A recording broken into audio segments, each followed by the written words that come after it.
ஹல்லேலூயா. தேவனுக்கு மகிமை உண்டாவதாக. இந்த நாளிலும் மீண்டும் ஒருமுறை உங்களோடு சேர்ந்து தேவனை மகிமைப்படுத்தும்படியாய், விண்ணப்பங்கள் வேண்டுதலை ஏறெடுக்கும்படியாய் தேவன் தந்த கிருபைக்காய் நான் தேவனுக்கு துதி செலுத்துகிறேன். அன்புக்குரிய யாவருக்கும் இரட்சகரும் ஆண்டவர் இயேசுவின் நாமத்தினால அன்பின் நல்வாழ்த்துக்கள். ஹல்லேலூயா. இந்த இடத்துல நான் உட்கார்ந்து இங்கே நான் என்ன வார்த்தையை நான் பேச வேண்டும் என்று நான் தியானத்தோடு அமர்ந்திருந்த போது எனக்கு ஆவியானவர் தந்த ஒரு வசனத்திலிருந்து நம்ம செய்திக்குள்ள போனோம். 1 பேதுரு 1ஆம் அதிகாரம் 18ஆம் வசனம்.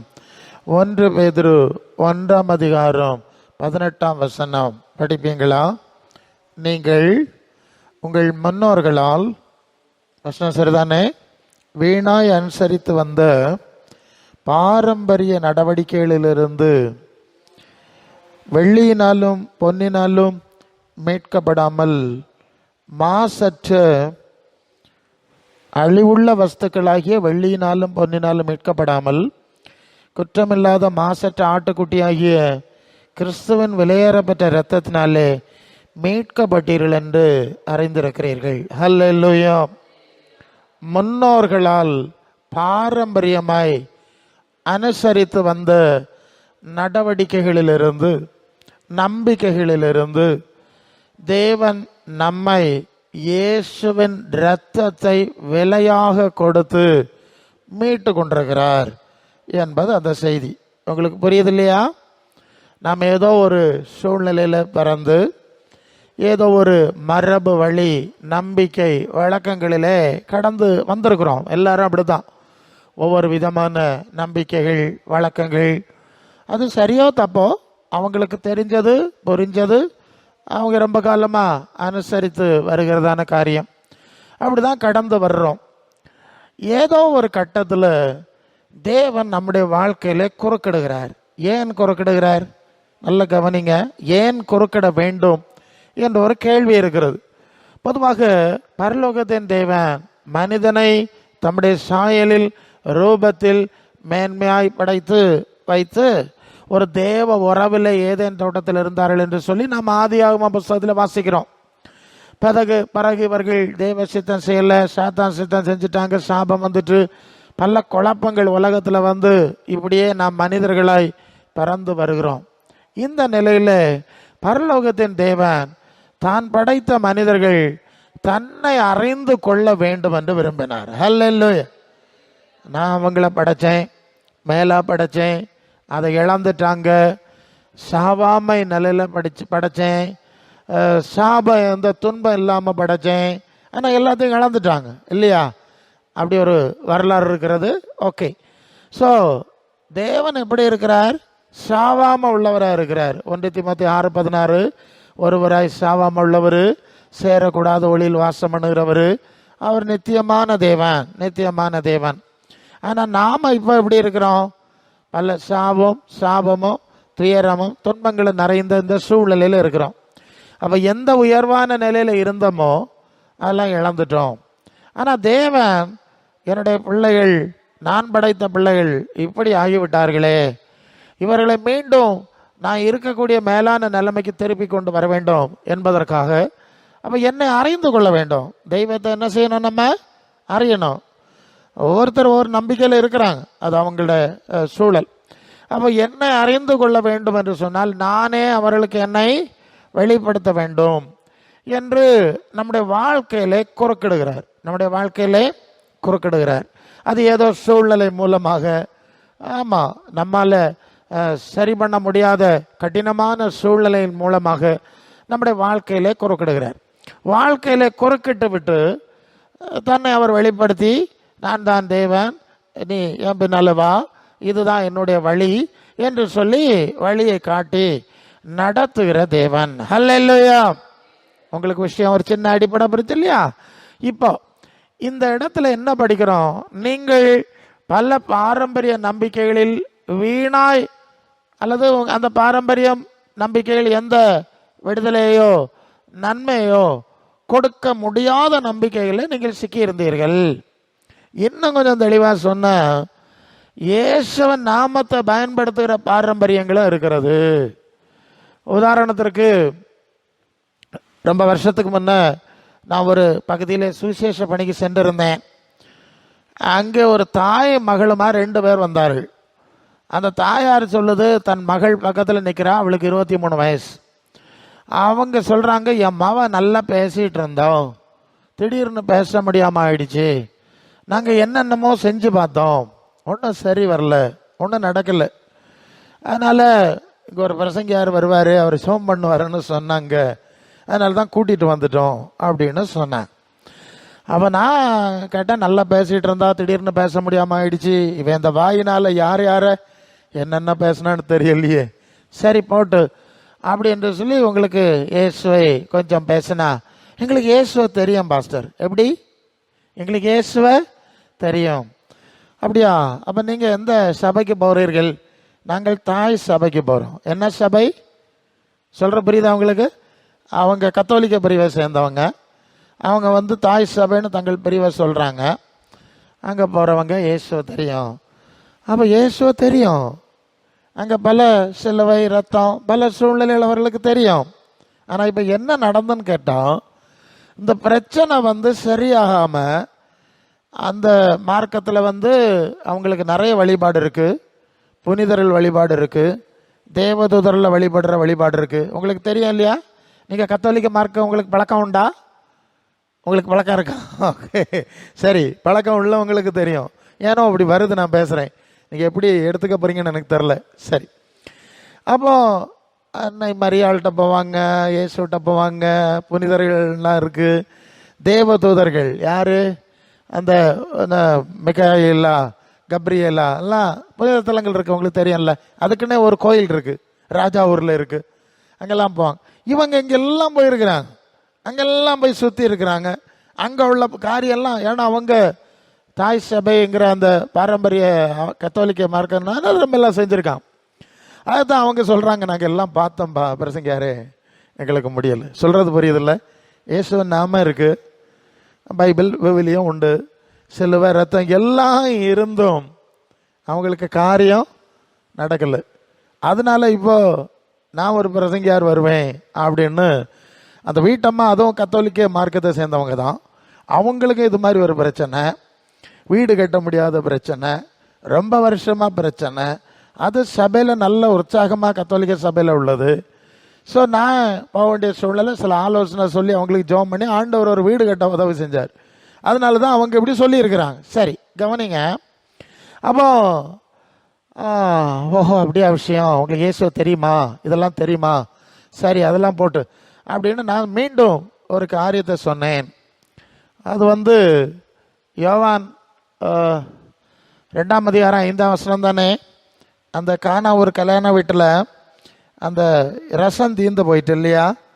ரசம் தீர்ந்தோடனே இயேசுவின் தாய் அம்மா சொல்கிறாங்க, அவர்களுக்கு ரசம் இல்லை, ரசம் இல்லை. திராட்சை ரசம் தீர்ந்து போயிட்டு, அது பைபிளில் பழக்கம் உள்ளவங்களுக்கு தெரியும். ஸோ நீர் ஏதாவது செய்யணும் அப்படின்னு அந்த அம்மா சொல்லு. அந்த அம்மா சொல்லும்போது அந்த அம்மாட்ட சொல்கிறாங்க, இந்த அம்மா இயேசுனார்கிட்ட பேசுகிறாங்க. இயேசு சொல்கிறார், என்னுடைய வேலை இன்னும் வரவில்லை, என்னுடைய வேலை இன்னும் வரவில்லைன்னு சொல்லுகிறார். அப்போது அந்த அம்மா சொல்கிற வார்த்தை யோவான் 2:5. அந்த அம்மா என்ன சொல்கிறாங்க? இயேசுவின் தாய் அவர்களை நோக்கி, அவர் உங்களுக்கு என்ன சொல்லுகிறாரோ அதன்படி செய்யுங்கள். சரிதானே? அந்த அம்மா சொல்கிறாங்க, என்ன சுற்றி ஒன்றும் ஆக போகிறது கிடையாது, அந்த இயேசுநாதர் என்ன சொல்கிறாரோ அதை அப்படி செஞ்சீங்கன்னா உங்கள் காரியம் நடக்கும். ஹல்லேலூயா. புரிஞ்சுதா உங்களுக்கு? அப்போது இயேசு சொல்கிறத செய்யுங்க. வழக்கமாக இயேசு நாமத்தை நம்ம பயன்படுத்துகிறோம், விசுவாசிக்கிறோம், ஜெபிக்கிறோம், ஆராதனை எல்லாம் செய்கிறோம். ஆனால் என்ன செய்ய மாட்டோம்னா இயேசுநாதர் சொல்கிறத செய்ய மாட்டோம். சரிதானே? கொஞ்சம் நீங்கள் சிந்திக்கணும். நாம் இயேசுவை விசுவாசிக்கிறவங்க, இயேசு நாமத்தை பல ரீதியில் பயன்படுத்துகிறோங்க. ஆனால் இயேசு சொல்கிறத மட்டும் நம்ம என்ன செய்ய மாட்டோம், கேட்க மாட்டோம். நீங்கள் கொஞ்சம் யோசிக்கணும். எனக்கும் 10, 12, 11, 12 வயசில் பேர பையன் பிள்ளைகள் இருக்குது. நம்ம பிள்ளைகள்கிட்ட என்ன சொல்கிறோமோ அதை கேட்கணுன்னு தான் நம்ம விரும்புகிறோம், சரிதானே? இப்போ அந்த பிள்ளைகள் நம்ம சொல்கிறதுக்கு கீழ்ப்படியலைன்னா நமக்கு எவ்வளோ மனசு கஷ்டமாக இருக்கும். கீழ்ப்படித்தா என்ன வேணாலும் கொடுத்துருவோம்ல. கீழ்ப்படிக்கிற பிள்ளைன்னா ரொம்ப சந்தோஷம், என் பையன் சொல்கிறதெல்லாம் கேட்குறான் அப்படின்னு கொடுத்துருவோம். கீழ்ப்படியாத பிள்ளைகளுக்கு என்ன செய்ய மாட்டோம், சங்கடம் தான், திட்டி திட்டி தான் கொடுக்கணும் இல்லையா? சில கட்டத்தில் சோழியை பாருன்னு வேற சொல்லிடுவோம். அப்போ இது மாதிரி தான் ஆண்டவரை நம்ம ஒரு வேளை பாடிடலாம், புகழ்ந்துடலாம், சாம்பிராணியெல்லாம் போச்சிருவாங்க செஞ்சு வச்சு, சரிங்களா?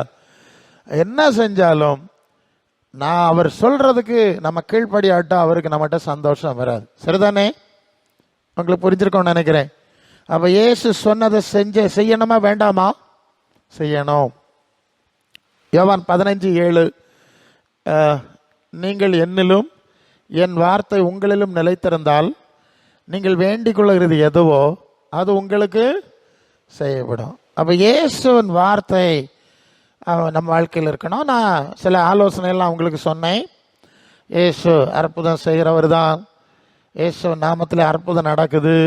எப்படி நடக்குது தெரியுமா? இயேசுகிட்ட ஒரு மனுஷனை கொண்டு வந்தாங்க, ஒரு பக்கவாத நோயாளி. அவனை கட்டலோட தூக்கிட்டு வர்றாங்க, இயேசுகிட்ட கொண்டு வச்சுட்டாங்க. ஏன் சோகம் கொடுக்கணும், இயேசு அற்புதம் செய்கிறாருன்னு தெரிஞ்சுதான் கொண்டு வந்துட்டாங்க. அப்போ இயேசு சொன்னார், மகனே, அந்த மனுஷனை பார்த்து, மகனே உன் பாவங்கள் உனக்கு மன்னிக்கப்பட்டது. எல்லாம் எடுத்தா நேரம் பெயரம் வசனம் சொல்லிட்டு போகிறேன், ஓகே. பாவங்கள் மன்னிக்கப்பட்டது. அப்போ அந்த கூடி இருக்கவங்கெல்லாம் சொல்கிறாங்க, இவனுக்கு பாவத்தை மன்னிக்கிறதுக்கு யார் அதிகாரம் கொடுத்தது? தெய்வம் ஒருத்துக்கு தான் அந்த அதிகாரம் இருக்குது. வியாதியை சுகமாக்க வந்தால் பாவம் மன்னிக்கப்பட்டதுன்னு சொல்கிறார் அப்படின்னு தங்களுக்குள்ளே பேசிக்கிறாங்க.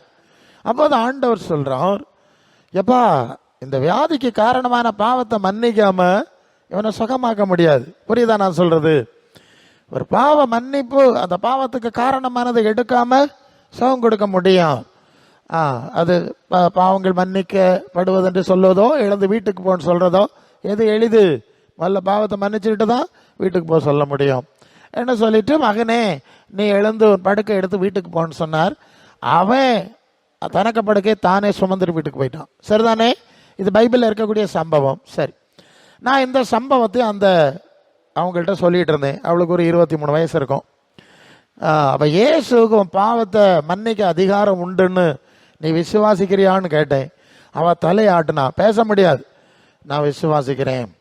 அடுத்த கட்டம், நீ என்ன பாவம் செஞ்சேன்னு உனக்கு தெரியும்.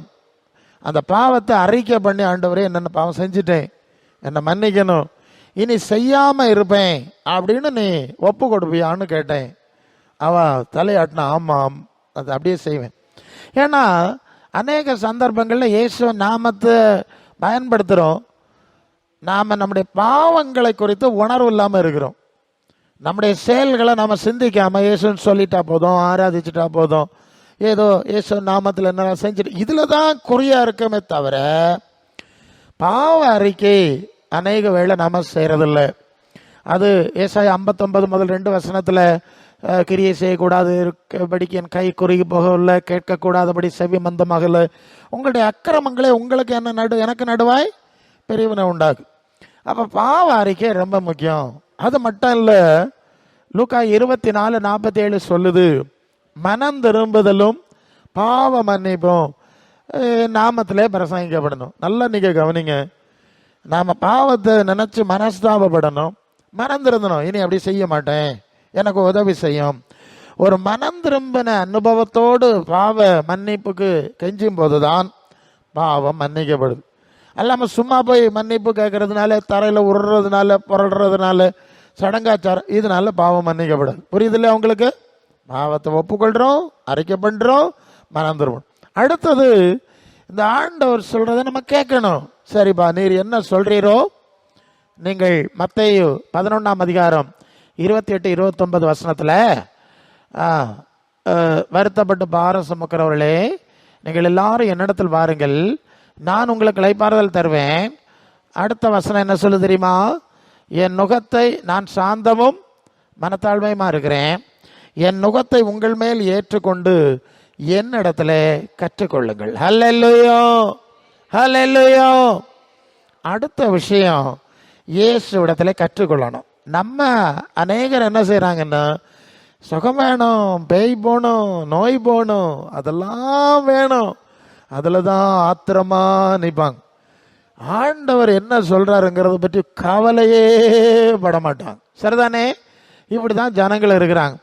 இது ஒரு விதமான விக்கிரக ஆராதனைக்கு சமமான ஒரு காரியம். அதான் கத்தோலிக்கம் போன்ற மரபில் உள்ளவங்களுக்கு மனம் திரும்புதல்னா என்னன்னே தெரியாது. அவங்க அதுக்கு தெரியாது. பாவரிக்கை செய்யணும். நிறைய புனிதரெல்லாம் இருக்கிறாங்க. அவங்க என்ன சொல்லுவாங்க? இப்பொழுதும் எங்கள் மரண நேரத்தில் எங்களுக்காக வேண்டிக் கொள்ளுங்கள்ல சொல்லுவாங்கல்ல. அப்போ என்ன அர்த்தம்? சாவுறதர பாவியாக தான் வாழ்வாங்க. மனம் திரும்புதல் தெரியாது, பரிசுத்தமாகுதல் தெரியாது. பாவ மன்னிக்கணும், சாவுறதற்கு எங்கள் மரண நேரத்தில் வேண்டிக் கொள்ளுங்கள், சொர்க்கத்துக்கு போகணும். இப்படி ஒரு மார்க்கமாக அந்த மார்க்கம் அமைஞ்சிட்டு சிலுவை கள்ளரெல்லாம் பரலோகத்துக்கு போகிறாங்கன்னு சொல்லுவாங்க. அது சர்ச் ஆஃப் சவுத் இந்தியா. என்னுடைய பாட்டனார் சர்வலோகாதிபா நமஸ்காரம் பாட்டு எழுதினவர் தான் என்னுடைய பாட்டனார். சிஎஸ்ஐ சர்ச்சினுடைய பிரபலமான போதகர். அவருடைய பேரன் தான் உங்கள் முன்னால் நான் நிற்கிறேன். சரியா? ஸோ அங்கே என்ன சொல்லுவாங்கன்னா, சிலுவை கள்ளர்கள் எல்லாம் எங்கே போகிறாங்க? பரலோகத்துக்கு போகிறாங்கன்னு சொல்லுவாங்க. அப்போ என்ன அர்த்தம்? பரலோகம்னா கள்ளர்கள் கள்ளிகள் ராஜ்யம். அப்படியா? கிறிஸ்தவ மார்க்கம் சொல்கிற பரலோகங்கிறது கள்ளமாக இருக்கிற ராஜ்யமா? நீங்கள் என்ன நினைக்கிறீங்க? அப்படி எங்கேயாவது இருக்கா? அது மத்தேயு 13:43 தானே? நீதிமான்களோ தங்கள் பிதாவின் ராஜ்யத்தில் சூரியனை போல பிரகாசிப்பார்கள். அப்போ பரலோக ராஜ்யத்துக்கு போகிறது நீதிமான்கள் தானே தவிர பாவிகள் இல்லையே. அப்படி தானே? பரலோக ராஜ்யம் பாவிகளின் ராஜ்யமா? இல்லை. கொலோசையர் 1:12 ஒளியில் உள்ள பரிசுத்தவான்கள் சுதந்திரத்தில் பங்கடையும்படி நம்மை தகுதியுள்ளவர் ஆக்கினவர். அப்போ ஒளியில் உள்ள பரிசுத்தவான்களுடைய சுதந்திரம். சரிதானே? அப்போ பரலோகங்கிறது பரிசுத்தவான்களுடைய ராஜ்யம். 1 பேதுரு 1:15 தானே? அவங்களை அழைத்தவர் பரிசுத்தம் உள்ளவராக இருக்கிறது போல நீங்களும் நடவடிக்கைகள் எல்லாவற்றிலும் பரிசுத்தராக இருங்கள், நான் பரிசுத்தர் நீங்களும் பரிசுத்தராக இருங்கள் என்று எழுதியிருக்கிறதே. இருக்குதா? அப்போ தேவன் பரிசுத்தம் உள்ளவர். அவர் இருக்கிற ராஜ்யமும் பரிசுத்தமுள்ள ராஜ்யம். அந்த ராஜ்யத்துக்கு போனோம்னா பரிசுத்தவான்கள் ஆகணுமா வேண்டாமா? என்ன சொல்கிறீங்க? இந்த கத்தோலிக்க மார்க்கத்தில், சிஎஸ்ஐ மார்க்கத்தில் எல்லாம் சிலுவை கள்ளர்கள் எல்லாம் பரலோகத்துக்கு போகிறார்கள். பாவிகளுக்கு ராஜ்யம். இப்படி மரண நேரத்தில் யாரோ ஒருத்தர் ஜெபம் பண்ணி பாவிலெல்லாம் அங்கே கொண்டு போயிடுவாங்க அப்படின்னு மிக தப்பாக பேசுகிறாங்க. அப்படி இயேசுவின் சுவிசேஷம் கிடையாது. இங்கே நீங்கள் கவனிக்க வேண்டிய விஷயம், நாம் பல இயேசுவின் நாமத்தையே பயன்படுத்தக்கூடிய பாரம்பரியங்களில் இருக்கிறோம், சபைகளில் இருக்கிறோம், சங்கங்களில் இருக்கிறோம், விவிலியம் வச்சிருக்கோம், இயேசுவை நம்புகிறோம். ஆனால் இயேசுவுக்கு நமக்கு சம்பந்தம் கிடையாது. ஏன்? அவர் சொன்ன விஷயங்கள் நம்ம வாழ்க்கையில் கிடையாது. அவர் காட்டின மாதிரி நம்ம வாழ்க்கையில் கிடையாது. நமக்கு அவருக்கும் தொடர்பு கிடையாது. பிறகு எப்படி நன்மை வாங்க முடியும்? யோசிச்சு பாருங்க. ஹல்லேலூயா. ரொம்ப மோசம். இதனால தான் ஆண்டவர் நம்முடைய வாழ்க்கையில் தேவன் குறுக்கிடுகிறார். ஏதோ ரீதியில் இப்படி போனால் போய்கிட மாட்டோம், இது சரியான வழி இல்லை, இது பாவி மார்க்கம் கிடையாது. சிலுவைகளில் அந்த சிலுவையில் நிற்கும்போது உங்களுடைய ராஜ்யத்தில் வரும்போது அடியேனை நினைத்தருளும்னு கேட்குறான்ல. ஏசு சொன்னார், இன்று என்னுடன் பரதீசில் இருப்பாய் என்று சொன்னதான் அந்த பகுதி இருக்கு. ஏசு அன்னைக்கு எங்கே போனார் தெரியுமா உங்களுக்கு? அது 1 பேதுரு 3:18 21 வரை வந்தீங்கன்னு சொன்னால், ஏசு மரித்து அந்த ஆத்மாவிலே பாதாளத்துக்கு போய் நோவா காலத்திலே வாழ்ந்து ஜலப்பிரளயத்திலே மாண்டு போன அறியாம உள்ள ஆவிகளை எங்க போய் பிரசங்கம் பண்ணாருன்னு இருக்குல்ல, இருக்குதான் சொல்லி ஆகணும். ஸோ அப்போ அங்கே தானே போனார் அன்னைக்கு. அப்போ அங்கே தானே இந்த சிலுவை கல்லனை கூட்டிகிட்டு போயிருக்கணும். என்ன சொல்கிறீங்க? அது மேல் பாதாளம்னு அர்த்தம். ஸோ இதை வச்சுக்கிட்டு தான் அது சிலுவை கள்ளம் போனோம். அப்போ சிலுவை கள்ளன மாதிரி உள்ளவங்க எல்லாம் போவாங்க, சும்மா விசுவாசிச்சா போதும், யாரோ பரிந்துரை செய்வாங்கன்னு பேசிகிட்டு இருப்பாங்க. அதெல்லாம் கிடையாது. பாவியாக வந்தால் நமக்கு பாவ மன்னிப்பு கொடுக்குறார், மனம் திரும்பினா ரட்சிக்கிறார். அது உண்மை. அடுத்தது என்ன செய்யணும்? ஏசுவிட்ட படிக்கணும். ஏசுவிட்ட படிக்கணுமா? அதான் அந்த அம்மா சொன்னாங்கல்ல, அவர் உங்களுக்கு என்ன சொல்கிறாரோ அதெல்லாம் செய்யுங்க. அந்த அம்மா தான் சொல்கிறாங்க, மரியா அம்மான்னு சொல்கிறாங்க. என்ன சுத்தாதுங்க, அவர்கிட்ட போங்க, அவர் சொல்கிறத கேட்டு அவர் நடந்த மாதிரியே நடந்துருங்க அப்படின்னு வழிகாட்டுறாங்க. நம்முடைய அனுபவம் எப்படி இருக்கிறோன்னு சிந்திக்கணும். அப்போ நானும் சிஎஸ்ஐ மரபில் இருக்கும்போது சிலுவை கல்லர்லாம் இப்படி போவாங்கன்னு அங்கே பிரசங்கம் பண்ணுவாங்க. அப்போ நான் நினைப்பேன், அப்போ கிறிஸ்தவ மார்க்கம் சொல்கிற பரலோகம் கள்ளமாறு கள்ளிகளுக்கு ராஜ்யமா, இது என்ன இப்படி இருக்குது? ஆனால் பைபிளை படித்தா அப்படி கிடையாது. அது நீதிமான்கள் பரிசுத்தவான்கள், நீங்கள் நீதிமான்களாக மாறணும், பரிசுத்தவானாக மாறணும். அதுக்கு தான் சுவிசேஷம் கொடுத்துருக்க தவிர பாவிகளாக வாழ்ந்துக்கிட்டே இருக்கிறதுக்கு சுவிசேஷம் கொடுக்கல ஏங்கிறதெல்லாம் நான் அப்புறமா புரிஞ்சுக்கிட்டேன். ஸோ இப்படி தவறான பாரம்பரியங்கள். இன்னொரு முறை நான் சுவிசேஷம் பிரசங்கம் பண்ணுறதுக்கு தெரு பிரசங்கத்தில் நிற்கிறேன். அது ஒரு கத்தோலிக்க ஏரியா. அப்போ நான் கத்தோலிக்க பைபிள் வச்சு தான் நான் பிரசங்கம் பண்ணுவேன். அந்த ஏரியாஸில் கத்தோலிக்க பைபிள் வச்சு தான் பிரசங்கம் பண்ணுறேன். நான் பிரசங்கம் பண்ணிகிட்டு இருக்கிறேன். ஏறக்குறைய பிரசங்கம் பண்ணி முடிக்கிற அந்த நேரம் கொஞ்ச நேரம் ஆயிடுச்சு. திடீர்னு பார்த்தா பக்கத்தில் உள்ள கத்தோலிக்க சபையில் உள்ள ஃபாதர் வந்துட்டார். அங்கே ஃபாதர் 2-3 பேரை கூட்டிட்டாங்க, வந்துட்டார். வந்து நிறுத்துங்க, இங்கே இதெல்லாம் பிரசங்கம் பண்ணக்கூடாதுன்னு சொன்னார். நான் சொன்னேன், ஐயா இது உங்கள் திருச்சபையில் கொடுத்த விவிலியம், அந்த கத்தோலிக்க வேதாகமம் தான் வச்சுருக்கேன், இது நீங்கள் கொடுத்த விவிலியம், இதில் இருக்கிற செய்தியை தான் நான் பேசியிருக்கேன், நான் சுயமாக புதுசாக ஒன்றும் பேசலை அப்படின்னு. அது நீங்கள் வந்து சிலை வணக்கம்லாம் செய்யப்படாதெல்லாம் ஏதோ சொல்கிறீங்க. நான் சொன்னேன், நான் சொல்லலை. விடுதலை பயணம் 20ஆவது அதிகாரம் 4-5 வசனத்தில் நீ வானத்தில் பூமியிலோ தண்ணியில் உண்டான ஒன்றை உண்டாக்காது, பட்டம் வரையாது, நமஸ்கரிக்காது, சேவிக்காது, அப்படி செஞ்சா 4 தலைமுறையா உன்னை தண்டிச்சிருவேன் அப்படின்னு இருக்கிறத வாசித்து தான் காண்பிச்சேன். என்ன செஞ்சேன்? இந்த வசனம் இப்படி சொல்லுகிறது, உங்க பைபிள்ல எஸ் எப்படி இருக்கோ அதை வாசிச்சது உண்மை. வெளிப்படுத்தல் 21:8 சிலை வணக்காரர் எல்லாம் 2ஆம் மரணமாகிய அக்கினி கலந்த ஏரியே அவர்களுடைய பங்கு, அவங்க அந்த மொழிபெயர்ப்பு. இதை வாசிச்சு காட்டுனேன். உங்க பைபிள்ல இருக்கிறத வாசிச்சு தானே காட்டுறேன்னா. ஓகே, கலாத்தியர் 5:19 படிச்சீங்கன்னா விக்கிரக ஆராதனை, பில்லி சூன்யம், பகைகள், வெறிகள், இதெல்லாம் பரிசுத்த ஆவியினுடைய செயல் கிடையாது, தீய ஆவியினுடைய செயல், மாம்சத்தின் கிரியை. நான் வாசித்து காண்பிச்சேன். ஃபாதர், உங்களை மாதிரி நான் ஒரு இறைப்பணியாளன் தான், இது இருக்குல்ல, நான் வாசிச்சு தான் சொன்னேன் அப்படின்னா அவர் ஸ்டண்ட் ஆயிட்டாரு. இப்போ என்ன செய்யறது? அது இங்கெல்லாம் பேசாண்டா, நாங்கள் பேசிக்கலாம். நீங்க தான் எத்தனையோ வாரம் பேசுறீங்க, அதே பைபிளை வச்சு தான் நானும் பேசுறேன். நீங்க பேசுறத ஜனங்கள் கேட்கணும் நீங்க விரும்புறீங்கல்ல. நானும் இதே உங்க பைபிளை வாசித்து காட்டினா அதை கேட்க மட்டும் நீங்க ஏன் விரும்ப மாட்டேங்கிறீங்க? இல்லையா? உண்மையிலே உங்களுக்கு மேல இயேசுக்கு மேல அன்பு இருந்தா இயேசுவை பற்றி தானே பேசுறாங்க, நல்லா பேசட்டும். சந்தோஷப்பட்டிருக்கணுமா வேண்டாமா? இல்லையா? எங்க விவிலியம் தான் வச்சு பேசுறாரு, இயேசுநாதர் சொன்ன பேசுறாரு, திருத்துதர்கள் சொன்ன பேசுறாருன்னா நீங்க சந்தோஷப்பட்டிருக்கணும்ல. இப்ப ஏன் சங்கடப்படுறீங்க? ஸோ அவருக்கு பதில் சொல்ல பிரச்சனை. கூடியிருந்தவங்க எல்லாம் பிரச்சனை பண்ணாங்கல்ல, இங்க பேசப்படாது, நிறுத்து அப்படி இப்படின்னாங்க. ஓகே, நான் நிறுத்திட்டு இன்னொரு சூழ்நிலைக்கு போனேன். இன்னொரு இடத்துல கன்னியாகுமரி பக்கம் இப்படிதான் பிரசங்கம் பண்ண மாட்டி ஆரம்பிச்சது தான் உண்டு. ஒரு தாயார் வந்தாங்க, இங்கெல்லாம் பேசப்படாது, நிறுத்துங்க தாயார். நான் சொன்னேன், அம்மா அங்கேயும் தான் உங்க விவிலியம் உங்க வேதம் நீங்க எத்தனையோ வாரம் கேட்குறீங்க, அதை தான் நாங்களும் உங்களுக்கு சொல்றோம். அப்போ ஏசோ பற்றி பேசினா சந்தோஷப்படுங்கன்னா அதெல்லாம் கிடையாது, அது எங்க ஃபாதர் சொல்றதான் கேட்போம், நீங்க சொல்றதை கேட்க மாட்டோம். என்னங்க, இந்த விவிலியத்தை தானே நான் பேசுறேன். நான் இப்படி சொல்லிட்டு இருக்கக்குள்ள அந்த வீட்டுக்குள்ள ஒரு ஆம்பளை இருந்திருக்கான், எனக்கு தெரியாது. அவன் சொன்னான், டேய் உன்னை தூக்கி கடலில் போட்டுருவோம் அப்படின்னு அங்கேருந்து அலறாரு. சரி, இதுக்கு மேலே சண்டை வேண்டாம்ப்பா, எல்லாம் சொல்லிட்டு போகணும். என்ன புரிஞ்சுங்க நீங்க?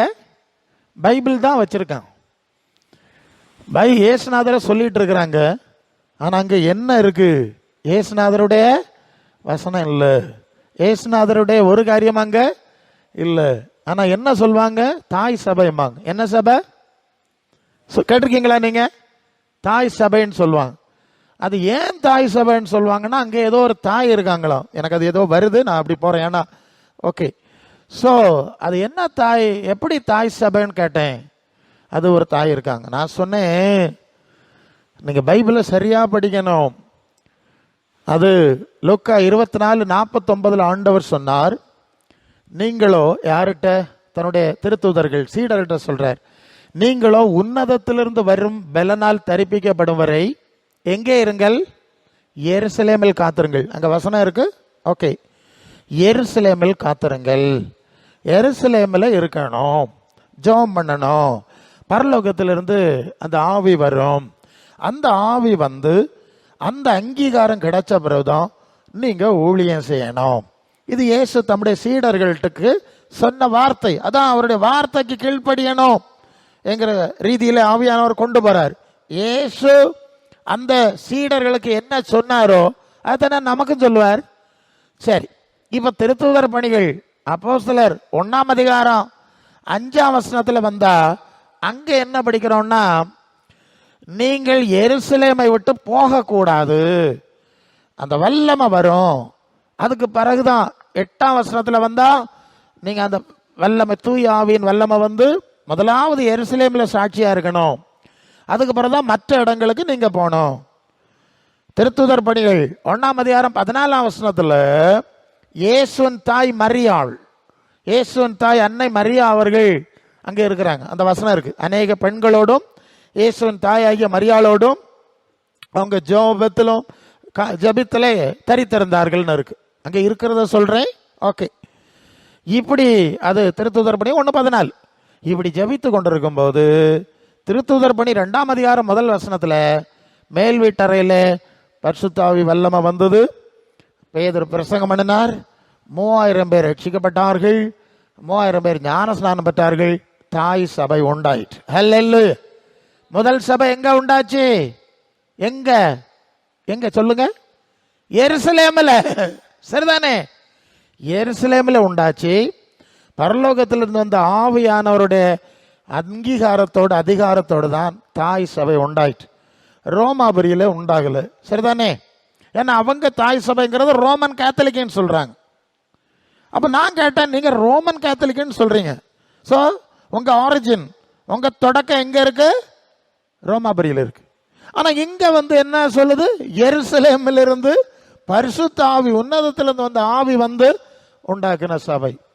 அப்ப பரலோகத்திலிருந்து உண்டான சபையா இல்ல வேற எங்கேருந்தோ வந்த சபையா? ஆவி சபை. ஒரு கேள்வி இருக்குல்ல, கேள்வி இருக்குல்ல. ஆக தாய் சபைங்கிறது நீங்க சொல்றது கிடையாது.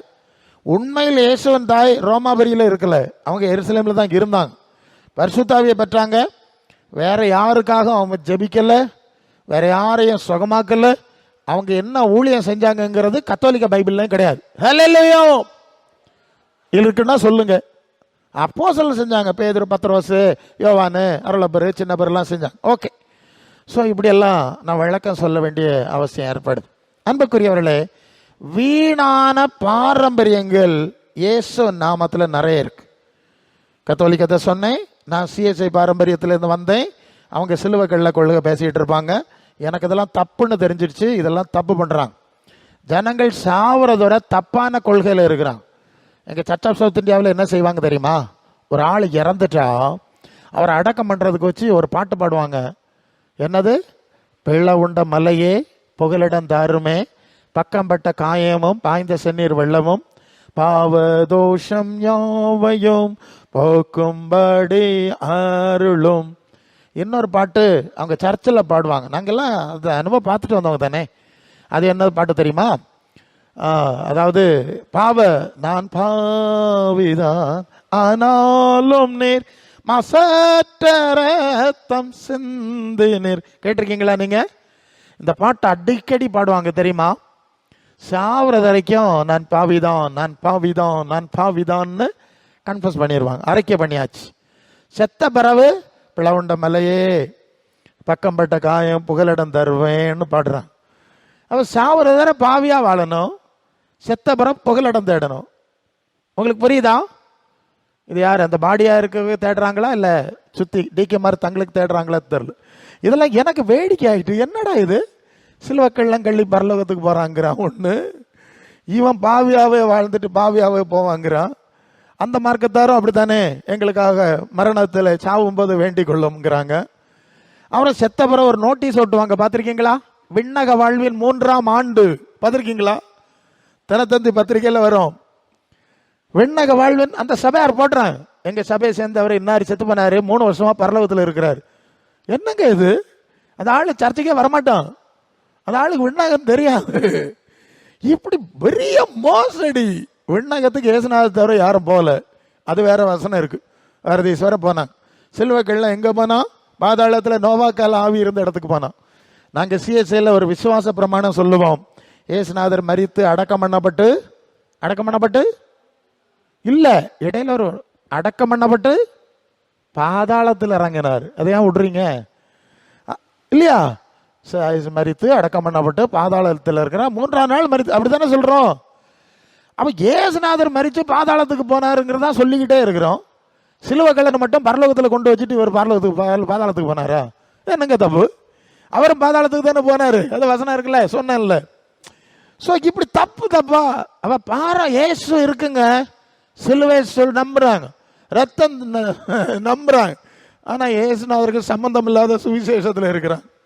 இந்த மாதிரியான மோசடி பாரம்பரியங்கள்ல இயேசு நாமத்தில் சிக்கி இருக்கிறத நான் பார்த்தேன், நான் அனுபவிச்சேன். அது குறித்து தான் நான் நிறைய பேச வேண்டிய சூழல் எனக்கு தேவன் தர்றார்.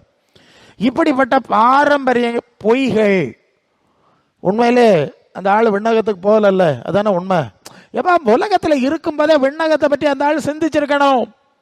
மற்ற 6:20-21 உங்கள் பொக்கிஷம் எங்கே இருக்கோ அங்க உங்கள் இருதயம் இருக்கும். சாவரதர் ஒரு மனுஷன் பரலோகத்தை பற்றி சிந்திக்கல, மனசை பரலோகத்தில் வைக்கல. பரலோகம்னா என்ன, நம்ம பட்டம் வரைகிறது மாதிரி விஷயமா என்ன? இல்லை, நீங்கள் ஒவ்வொருத்தரும் அந்த பிள்ளைகள் கலர் பென்சில் வச்சு படம் வரைவாங்கல்ல, கார் தாறுமாறா. இது மாதிரி பட்டம் வரைகிற விஷயம் இல்லைங்க. பரலோக தேவன் உண்டு பண்ற விஷயம், அவர் இருக்கிற இடம். அதை பற்றி அவர்களே நமக்கு சொல்லி தரணும். உங்கள்கிட்ட சொன்னாரா? இயேசுதான் வந்து அதை வெளிப்படுத்தினார் நமக்கு. யோவான் 14:6 நானே வழியும் சத்தியமும் ஜீவனமா இருக்கிறேன், என்னாலே இல்லாமல் ஒருவன் பிதாவினிடத்தில். அப்ப இயேசுநாதர் அதான் சொன்னேன். அவர் சொன்ன மாதிரி கேட்டா தானங்க அவருக்கு இடத்துக்கு போக முடியும். அவர் நடந்த மாதிரி நடக்கணும்ல, வேண்டாமா? யோவான் 13:15 நான் செய்த போல செய்யும்படி உங்களுக்கு மாதிரியை வைத்து போனேன், என் மாதிரியின்படி செய்தா பாக்கியவான்கள். 1 பேதுரு 1 பத்ரோஸ் 2:21 அவருடைய அடிச்சுவடுகளில் நடந்து வரும்படி அவர் மாதிரியை வச்சு போனார். சரிதானே? அருளப்பர் 1 யோவான் 2:6 எழுதின திருமுகம் நிருபம் என்ன சொல்லுது? அவருக்குள் நிலைத்திருக்கிறேன் என்று சொல்லுகிறவன் அவர் நடந்தபடியே தானும் இப்படியெல்லாம் செஞ்சாதாங்க அவருக்கு இடத்துக்கு போக முடியும். என்ன சொல்றீங்க நீங்க? ஏசு சொன்னது செய்யல, அவர் காட்டின மாதிரி செய்யல, அவங்க திருத்தூதர்கள் சொன்னது செய்யல. இப்ப என்ன செஞ்சோம் நாங்க? இந்த சபை பாரம்பரியம். நானே 4 தலைமுறை கிறிஸ்தவன். எங்க பாரம்பரியம், எனக்கு முன்னால 3 தலைமுறை இருக்கு, எல்லாரும் கிறிஸ்தவங்க தான். நான் 4 தலைமுறை இந்த சபையை சேர்ந்த கிறிஸ்தவன். இன்னொருத்தர் சொல்லுவாங்க நாங்க பரம்பரை தாய் சபை, இன்னொருத்தர் தந்தை சபை, இன்னொருத்தர் பேரப்பிள்ளை சபை. ஆமாம்மா, ஒவ்வொரு எக்ஸ்பிளனேஷன்ஸ் எல்லாம் இருக்கு. இந்த பாரம்பரியம் ஒன்றும் பரலோகத்தில் எடுபடும் அல்ல. இல்லையும் பரலோகத்திலேருந்து வந்த இயேசு சொன்னதை செஞ்சிடலாம். அவர் காட்டினால் நடந்தா மட்டும்தான் அவருக்கு இடத்துக்கு விண்ணகத்துக்கு. அவ எவ்வளவு ஜனங்கள் பொய் நம்பிக்கையில பிறகு செத்தாச்சு, பிறகு செத்த பிறகு ஒரு அடக்க ஆராதனை, செத்த பிறகு என்ன அடக்க பாட்டு ஜோம் பண்ணி யாரையாவது பரலோகத்துக்கு அனுப்ப முடியுமா? அதுக்கப்புறம் கல்லறை திருநாள்னு ஒண்ணு. எத்தனை மோசடி! உலகத்துல இருக்கும்போது இயேசுநாதர் சொன்னதை கேளு, அவன் சொன்னது காட்டின வழியில நட, இந்த சுவிசேஷத்துல நடனா அது யாரும் செய்ய மாட்டோம். அவ எவ்வளவு கோடி ஜனங்கள் ஒவ்வொரு நாளும் இயேசுவின் பெயரை விசுவாசித்து சிலுவையை விசுவாசித்து இந்த பரலோகத்துக்கு போக முடியாம பாதாளத்துக்கு போய் கொண்டிருக்கிறார்கள், வேற சூழ்நிலைக்கு போறாங்கன்னு உங்களுக்கு புரியுதா? 2 கொரிந்தியர் 11:3 2 கொரிந்தியர் 11:3 சர்ப்பமானது ஏவாளை வஞ்சித்தது போல உங்கள் மனசு கிறிஸ்துவை பற்றிய உண்மையிலிருந்து கெடுக்கப்படுமோ என்று பயந்திருக்கிறேன். ஹல்லேலூயா! இயேசு நாம விசுவாசம் இருக்குங்க, ஆனா அவர் சொன்ன வார்த்தை இல்லை, அவருக்கும் சபைக்கும் சம்பந்தம் இல்லை, எல்லா இடத்துலையும் சிலுவையில் இருக்கு. ஸோ என்ன பிரச்சனை? ஒரு கட்டம் வரும்போது ஜனங்கள் ஆமா நான் சொன்ன மாதிரி எல்லா இடத்துக்கும் ஓடி ஓடி சுத்துறாங்க, காரியம் நடக்காம எங்க வர்றாங்க? எங்களை மாதிரி ஆள்கிட்ட வந்து சிக்குவாங்க.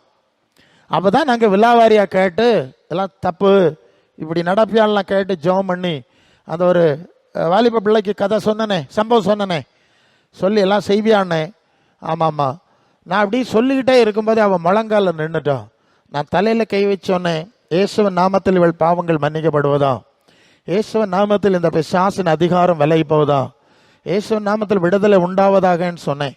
நான் ஆமேன் போடுறதுக்குள்ள முழங்கால நின்னவா பேசிக்கிட்டே எழும்பிட்டான். அல்லேலூயா சொன்னா. என் பாட்டியெல்லாம் தாறுமாறா தட்டி போட்டேன், கெட்ட வார்த்தை எல்லாம் போட்டு தட்டி போட்டேன். அதுக்கப்புறம் தான் எனக்கு பேச முடியாம ஆச்சுன்னு அவளுக்கு சம்பவங்களை சொல்கிறேன். என்ன நடந்தாலும் இயேசுவின் நாமத்தை பயன்படுத்துகிற எத்தனையோ இடத்துக்கு போனாங்க, சிலுவையை பயன்படுத்துகிற எத்தனையோ இடத்துக்கு போனாங்க, ஒரு நன்மையும் உண்டாகல. புரிஞ்சுதா உங்களுக்கு? வீணான பாரம்பரியங்கள், வீணான பாரம்பரியங்கள். எனக்கு ஒரு சித்தப்பா கோயிலில் டீக்கனார் சிஎஸ்ஐ சர்ச்சில். அப்போது அவருக்கு மகள், எனக்கு சிஸ்டர், அவளுக்கு ஏதோ ஒரு இழப்பு வியாதி வந்து ஆஸ்பத்திரிக்கு போனாங்க. ஆஸ்பத்திரிக்கு போனால் டாக்டர்ஸ் சொல்லியிருக்காங்க, இது வந்து வியாதி மாதிரி தெரியல, இது ஏதோ ஒரு ஈவில் பிசாசினுடைய ஒரு செயல் மாதிரி தெரியுது. ஆமாம், அது உண்மைதாங்க. ஒரு முறை ஒரு இடத்துல நான் ஒரு இப்படி செய்தி முடிச்சுட்டு இங்கே வரிசையில் நின்னாங்க. அங்கே பாஸ்டர் இல்லை அன்னைக்கு. அப்போ எனக்கு சொல்லியிருந்தாங்க, பாஸ்டர் இருக்க மாட்டார், நீங்கள் தான் எல்லாத்தையும் நடத்திட்டு போனோம், அவர் இன்னொரு சூழ்நிலைக்கு போயிருக்கார். ஓகே, எனக்கு பல சந்தர்ப்பம் அப்படி வரும், பாஸ்டர்ஸ் அனுமதிச்சிருவான், நான் போய் எல்லாத்தையும் நடத்திட்டு வந்துடுவேன். ஸோ முடித்தோடனே வரிசையில் நிற்கிறேன். நான் ஒரு அர்த்தத்துலேருந்து ஜெபம் பண்ணிட்டு வந்தேன். யார்கிட்டையும் ஒன்றும் கேட்கறதில்ல, என் பாட்டுக்கு ஜெபம் பண்ணுவேன், என்னைய பாஷையில் ஜெபம் பண்ணுவோம், போயிடுவேன். ஒரு 45 வயசு மதிக்கத்தக்க ஒரு தாயார் முழங்கல்ல நிற்கிறேன். 45லேருந்து 50 இருக்கலாம். ஐயோ, நான் தலையில் கை வச்சு இல்லை அவங்கள்ட்ட கேட்டேன், உங்களுக்கு நான் எதுக்கு ஜெபம் பண்ணோன்னு கேட்டேன். அவங்க சொன்னாங்க, எனக்கு பலவித பலவீனங்கள் பாஸ்டர். எப்படி? பலவிதமான பலவீனங்கள் அப்படின்னா என்ன அர்த்தம்? காலையில் தலைவலி, கொஞ்சம் கழிச்சு தான் நெஞ்சு வலி, அடுத்தது இடுப்பு வலி, கால் வலி, என்னெல்லாமோ நடக்கு. சரியா? இதை என்ன வியாதின்னு சொல்லுது? இப்படி பல வியாதி. இன்னும் சிலர்கிட்ட கேட்டால் ப்ளஷர், காரு, சுகர், இல்லையா, எல்லாம் அது ஒரு பெரிய நீண்ட பட்டியல். இப்படி நிறைய வியாதி. சரி, நான் அதுக்கப்புறம் கேட்கல. தலையில் கை வச்சு டி பாஷா நெல்லி பிபானாஷக்கா அப்படின்னு அந்நிய பாஷையில் 2 வார்த்தை பேசி அப்படி போனதான் உண்டு. அந்த தலை இப்படி ஒரு மாதிரி வைப்ரேட் உதற ஆரம்பிச்சது. நான் தலையோட பிடிச்சிக்கிட்டேன், தலைமுடியோட பிடிச்சிட்டேன். எனக்கு தெரியும், அனுபவம் இருக்குல்ல. தூக்கி தரையில் அடிச்சுட்டு, பட்டாருன்னு அடிச்சுட்டு, என்ன பலமாக அடிச்சுட்டு, நல்ல காலம் தலையை பிடிக்காட்ட தலை அடிபட்டிருக்கும். அதை அடித்த உடனே இப்படி தலையை கீழே வச்சேன். இங்கேருந்து உருண்டு அங்கே வர போச்சு, அங்கேருந்து உருண்டு இங்கே வர போச்சு. ஏசு நாமத்தில் ஓடிப்போ அப்படின்னு ஜெபம் பண்ண அமைதி ஆயிடுச்சு, காம், சமாதானமா. அடுத்த ஆளுகளுக்கு ஜெபம் பண்ண. நான் ஜெபம் பண்ணிட்டு இருக்கும்போது திரும்பி பார்த்தேன், இவங்களுக்கு என்ன ஆச்சுன்னு பார்த்தா அந்த அம்மா அப்படியே அழுதுகிட்டே படுத்து கிடக்கு. ஏன் தெரியுமா? அந்த அம்மாவுக்கு பல விதமான வியாதி இருக்கிறது தான் தெரியும், தனக்குள்ள பேய் இருந்தது தெரியாது. இந்த பேய் தான் எல்லா வியாதிக்கும் காரணம். சரிங்களா? சரி, இது மாதிரி அந்த சிஸ்டர். அப்போ அந்த டாக்டர், அவர் கிறிஸ்டியன், அவர் ரொம்ப அனுபவத்தில் பார்த்துருக்காருல்ல, இது வந்து எல்லாமே சரியாக தானே இருக்குது, இது என்ன பிரச்சனை, சரி நீங்கள் யாராவது ஜாம் பண்ணக்கூடிய பிரசங்கி மாதிரி கன்சல்ட் பண்ணுங்கன்னு சொல்லி சும்மா சில விட்டமின்ஸ் மட்டும் ஜெனரலாக எழுதி கொடுத்துட்டார். இவர் வீட்டுக்கு வந்துட்டார்.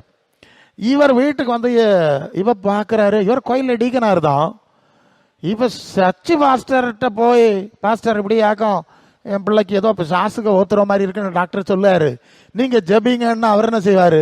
ஊளம்பறைக்கு கொண்டு போங்க, நான் லெட்டர் தரேன்னு சொல்லிடுவார். ஊளம்பறைக்கு வரமாட்டார்ல, ஐயோ நான் வரமாட்டேன், ஒதுங்கிடுவான். அவருக்கு நல்லா தெரியும் அது. இதனால இவர் சர்ச் 2 பாஸ்டர் உண்டு அந்த சர்ச்சில், எங்கள் சர்ச்சில். ஸோ இவர் அங்கே போகல. இவர் வேற டீக்கனாரு, இவருக்கும் ஒன்றும் செய்ய தெரியல. பெந்தகோஸ்தே பாஸ்டர் மாதிரி இவருக்கு பிடிக்காது. அவங்கெல்லாம் சரியில்லை அப்படி இப்படிலாம் குறை சொல்லுவார். நான் சொல்லுவேன், உங்கள் நாட்டுமாருக்கு மாதம் 50,000 ரூபா சம்பளம் கொடுத்துட்டு அவரே சரியில்லைன்னு நீங்கள் சத்தம் போடுறீங்க. அவன் விசுவாசத்தில் நிற்பான், பேய் விரட்டுவான். சில வேளை அவனுக்கு சில பிரச்சனை வந்துடும், போராட்டம் வரத்தான் செய்யும். இவருக்கு வராது. இவர் தான் நகை நனையாமல் உட்காந்துருவார்ல. அவன் இல்லை பேய் விரட்டணும், அவன் இல்லையா பேக்கானிக்கு போய் ஜெபம் பண்ண போனோம். அதனால இவனுக்கு சில கன்ஃபியூஷன், நெருக்கடிகள், சில பிரச்சனை வரும், தப்புகள் வரலாம், இல்லைன்னு சொல்ல மாட்டேன், மனுஷன் தானே. ஓகே, இதை நீங்கள் பெருசுப்படுத்தப்படாது அப்படி, அதனால் கேட்க மாட்டார். ஸோ இவர், ஆனாலும் இவருக்கு பிடிக்காது. இவர் என்ன செய்கிறாருன்னா, வீட்டு முன்னே வராந்தாவில் இப்படியே நின்று யோசனை பண்ணி நின்றுருக்கிறார். அவருக்கு வீட்டு முன்னாலோடி ஒரு ரோடு, மெயின் ரோடு போகுது. அந்த நேரம் பார்த்து நான் ஸ்கூட்டரில் ரோட்டில் ஓடி போயிருக்கேன். இவர் என்ன பார்த்தோன்னே, நம்ம பிள்ளை பையன்ல போகிறான், இவனும் ஊழியத்துக்கு தானே போகிறான், இவன்கிட்ட போவோம்னு சொல்லி அவருக்கு எக்ஸல் சூப்பர், இவர் வாத்தியார் டீச்சராக இருந்தவர், எடுத்துகிட்டு என் பேக்கிலே வந்திருக்காரு. நான் அங்கே வீட்டில் போனேன்னா வந்து நிற்கிறாரு. டேய் கேட்டியா இப்படி ஆகும், அவளுக்கு இப்படி பிரச்சனை, நீ ஒன்று வந்து பாரு அப்படி ஜோம் பண்ணாடு. நான் கேட்டேன், சர்ச்சில் 2 நாட்டேர் உண்டு இல்லை, மாதம் ஆளுக்கு 50 1 லட்சம் ரூபா சம்பளம் கொடுக்குறீங்கல்ல, ஏன் அவர்கிட்ட போகலன்னு கேட்டேன். கேட்கணும்ல. அது இல்லை, அவருக்கு அந்த வரம் இல்லை. வரமா என்ன சொல்கிறீங்க, ஜோம் பண்ணுறதுக்கு வரம் வேற வேணுமா? அப்படிலாம் கிடையாது. ஏன் அப்படி போகல? இல்லை அவங்க வரமாட்டாங்க. ஓ, அப்போ ஜோம் பண்ணால் வரமாட்டாங்க, சம்பளம் வாங்க மட்டும்தான் வருவாங்க. ஒரு 7 நிமிஷம் பிரசங்கம் பண்ண வருவாங்க, வேற ஒன்றுக்கும் வரமாட்டாங்களா? சரி, நீங்கள் தான் டிகே மாதிரி தானே. ஒருவன் வியாதிப்பட்டால் சபையின் மூப்பரலை வரவழைப்பானாக, கர்த்தருடைய நாமத்தில் எண்ணெய் பூசி ஜெபிக்க கடவர்கள், விசுவாசம் உள்ள ஜெபம் அவனை ரட்சிக்கும், பாவம் செய்தவன் ஆனால் மன்னிக்கப்படும். எல்லாம் யாக்கோபில் இருக்க வசனம். ஓகே, நீங்கள் எல்லாம் சுற்றி இருந்து ஜெபம் பண்ண வேண்டியதானே கேட்டேன். அது நாங்கள் செபிக்க மாட்டோம். அல்லேலூயா. புரியுதா நான் சொல்றது? நான் சொன்னேன், பிரச்சனை ஒன்றும் இல்லை, ஆண்டவர் சொல்றத நீங்க கேட்க மாட்டீங்கல்ல. நீங்க உங்க பாரம்பரியம் சொல்றதானே கேட்பீங்க. இப்போ உங்களுக்கு பிரச்சனை வந்து ஆண்டவர்கிட்ட போனா நீங்க சொல்றத ஆண்டவர் கேட்க மாட்டார். சரிதானே? நான் சொல்றதா நீ கேட்கல, அப்புறம் நீ சொல்றது நான் ஏன் கேட்கணும்? எஸ், நாங்க கொஞ்சம் கேட்டோம், இது பற்றி பேசுறதுனால கொஞ்சம் நாங்க சொன்னா ரெஸ்பாண்ட் பண்றாரு. அல்ல இல்லையா? சொல்லிட்டு நீ கூட்டத்துக்கு வந்துரு, நீ ஆண்டவர் சொல்றத கேளு, இப்படிதான் நடந்திருக்காரு சொன்னா அது பிரசங்க யாரு? சகம் மட்டம் வேணாம், சகம். நான் என் புதுக்கடை பக்கத்தில் ஒரு பிரசங்க யார சர்ச்சு பாஸ்டரை பார்க்க போனேன். திருநெல்வேலியில இருந்து பேசிட்டு இருந்தோம். அந்த பாஸ்டரை பார்க்க ஒரு தாயார் வந்தாங்க. வந்தோன்னா அந்த பாஸ்டர் கிட்ட சொன்னாரு, பாஸ்டர் இந்த தாயாருக்கு நீங்க சில ஆலோசனை சொல்லணும்னு சொன்னாரு. சொன்னதோட எழும்பி வீட்டுக்குள்ள போயிட்டாரு. நான் தகச்சு போனேன், என்னடா இது, நான் எங்க இருந்தோ எங்கேயோ வந்திருக்கேன், இது அவருக்கு சபைக்கு அவர்கிட்ட அடிக்கடி ஜெபிக்க வருமா இருக்கும், எனக்கு தெரியாதுல்ல, ஒண்ணுமே தெரியாதுல்ல, நான் எப்படி ஆலோசனை சொல்ல, இவங்க யாருன்னு தெரியாது. ஆனாலும் இதை வெளியே காட்டலை, மனசுக்குள்ள சுதாரிச்சுட்டு சரி ஏதோ கர்த்தர் ஒரு வேலை தந்திருக்கிறார், அவர் என்ன பேசுறாரு பாப்போம் அப்படின்னு நான் எனக்கு அவங்களோட என்ன பேசணும்னு தோணுச்சோ ஒரு 2 நிமிஷம் பேசினேன். எத்தனை நிமிஷம்? 2 பேசினான்னு கூட தெரியல. அதுக்குள்ள அந்த அம்மா சொல்லிச்சு, பிரசங்க யாரு, எனக்கு உபதேசம் ஒன்னா பண்ணாண்டா, ஒரு செபம் வேணா பண்ணுங்க. புரிஞ்சுதா உங்களுக்கு? ஓ, அப்பதான் எனக்கு மனசிலாச்சு, இந்த பாஸ்டர் ஏன் இவங்களை என் கையில ஒப்படைச்சிட்டு ஓடி போனாருன்னு அப்பதான் மனசிலாச்சு. ஓகே, நீதிமொழிகள்ல ஒரு வசனம் இருக்கு, வேதத்தை கேளாதவனுடைய ஜெபமும் அருவருப்பானது. வாசிருக்கீங்களா? தேவனுடைய வேதத்தை கேளாத ஜெபம் எப்படியா தேவனுக்கு அருவருப்பானது. நான் அந்த வசனத்தை சொல்லிட்டேன். இப்படி எல்லாம் இருக்கு, உங்களுக்கு தெரிய வாய்ப்பு இல்லை, பாவம் என்ன பண்றது அப்படின்னு சொல்லி பொதுவா ஆண்டவரே வெளிச்சம் ஒதுக்கணுமே, நல்ல அறிவை கொடுக்கணுமே, இல்லையா, வேற என்ன செய்ய முடியும் சொல்லி பொதுவா ஜெபம் பண்ணி விட்டேன். சரியா? புரியுதா நான் சொல்றது? அப்ப ஆண்டவர் சொல்றதெல்லாம் நம்ம கேட்க முடியாது. பிரசங்க யாரு, எங்களுக்கு சுகம் தருவீரா, ஒரு 50 ரூபா 100 ரூபா காசு கொடுக்குறோம், அவர் என்ன பிச்சைக்காரனா என்ன, இதுக்கு அவர் தான் எல்லாம் படைச்சாராம். கொஞ்சம் ரெஸ்பான்ஸ் வேணும். அவர் தேவன், அவர் தேவகுமாரன், அவர் சொல்றத நம்ம கேட்கணும். நான் என்ன செய்ய சித்தமா இருக்கிறீன்னு என்ன செய்யணுமோ கேட்கணும். பாரம்பரியங்கள்ல போனா நன்மை வராது. அப்புறம் இதெல்லாம் சொல்லி அவருக்கு வேற வழி இல்லை. நான் சொன்னேன், நான் வரேன் பார்க்குறேன் ஜோம் பண்றேன், எனக்கு ஒரு சித்தி உண்டு, அந்த சித்தப்பாவுக்கு மனைவி என் சித்தி, உலகத்துல அப்படி ஒரு சித்தி கிடைக்காது. அப்பா பவர்ஃபுல் சித்தி. அம்மா எல்லாம் விளக்க விரும்பல. அது ஜப சிஎஸ்ஐ சர்ச்சில் ஜபக்குழு தலைவி வேற, அங்க தலைவி. அம்மா உலகத்துல அப்படி ஒரு சாதனம் கிடைக்காது, அவ்வளவு பவர்ஃபுல் பாப்புலர். ஆமா ஆமா. விலையில வந்து அப்படி சுத்தி பார்த்துட்டு காலையில வந்து 14 பிளாயில எண்ணி போட்டுட்டு போனேன். போட்டுட்டு பள்ளிக்கு போனேன். டீச்சர் சாயங்காலம் 4 மணி வந்து பார்த்தா 2 எண்ணத்தை காணல, 12 தான் கிடக்கு. இந்த 2 எடுத்தது யார்? பின்ன அங்க அந்நிய பாஷை, அந்த பாஷை, எல்லா பாஷையும் கலந்து அங்க இருந்து ஆரம்பிக்கிறது வீடு வர ஓடு ஊழ அப்படி போட்ட பயங்கர சாதனமாக்கும். அங்க ஜபக்குழு கோயில் அல்ல இல்லையா? இப்போ நான் சொன்னேன், இப்போ சித்தி இப்போ சம்மதிக்க மாட்டாவளே, நமக்கு தான் சித்தி ஒன்றும் சொல்ல மாட்டா, இந்த மோளுக்கு பேய பிடிச்சிருக்காவளே சித்தி என்ன செய்வா? நான் போனேன் அவங்கள்ட்ட போய் இதுதான், என்ன நீங்க எல்லாம் பெரிய செபக்குழு தலைவியாம செபிக்கப்படாதோ, எங்களை ஏன் ஒத்துரு வச்சது எல்லாம் போட்டு கொஞ்சம் கிண்டல் பண்ணேன்.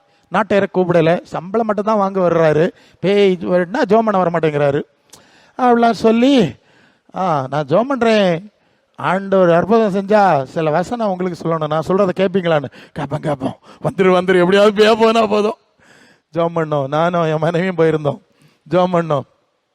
அவர் கொஞ்சம் நேரம் ஜோம் பண்ணிட்டு ஒரு 9 o'clock 7 o'clock போனேன். 9 o'clock ஒரு இருந்துட்டு எல்லாம் ப்ரே பண்ணிட்டு வீட்டுக்கு வந்துட்டேன். நான் சொன்னேன் நான் வீட்டுக்கு போகிறேன், நான் காலையில் வந்து பார்க்குறேன். நைட் ஆகிட்டு இல்லையா, காலையில் வந்து பல்லு தேய்க்கிறதுக்கு பேஸ்ட் எடுத்துகிட்டு ப்ரஷ்ஷை எடுத்துகிட்டு வீட்டுக்கு வெளியே வந்தா என் சித்தப்பா வீட்டு வாசலில் வந்து காவல் நிற்காரு. என்ன சித்தப்பா என்னன்னு கேட்டேன். லேய் நல்லாயிடுச்சு, ராத்திரி எல்லாம் சரியாயிடுச்சு, ஒரு வாரமாக சாப்பிடாது ஒரு ராத்திரியில் சாப்பிட்டாச்சு அப்படின்னு சந்தோஷம் செய்தி சொல்கிறதுக்கு நிற்கிறாரு. ஹல்லேலூயா. எதுக்கு சொல்கிறேன், யோவான் 15:7 சொல்லுதில்ல, நீங்கள் என்னிலும் என் வார்த்தை உங்களில் நிலைச்சிருந்தா நீங்கள் கேட்டது உங்களுக்கு கிடைக்கும். அப்போ இயேசு சொன்னது செய்யணும், இயேசு நடந்த மாதிரியில் நடக்கணும், அப்போஸ்தலன் திருத்தூதர்லாம் காட்டின மாதிரியில் நடக்கணும். அது இல்லாமல் எங்கள் பாரம்பரியம் அப்படி ஆகும் இப்படி ஆகும்னு சொன்னால் காரியத்துக்கு உதவாது. இல்லையா, அது எப்பவுமே தெரியாது, சரியான இடத்துல வந்து சிக்கும் போது தான் தெரியும், நடக்காது.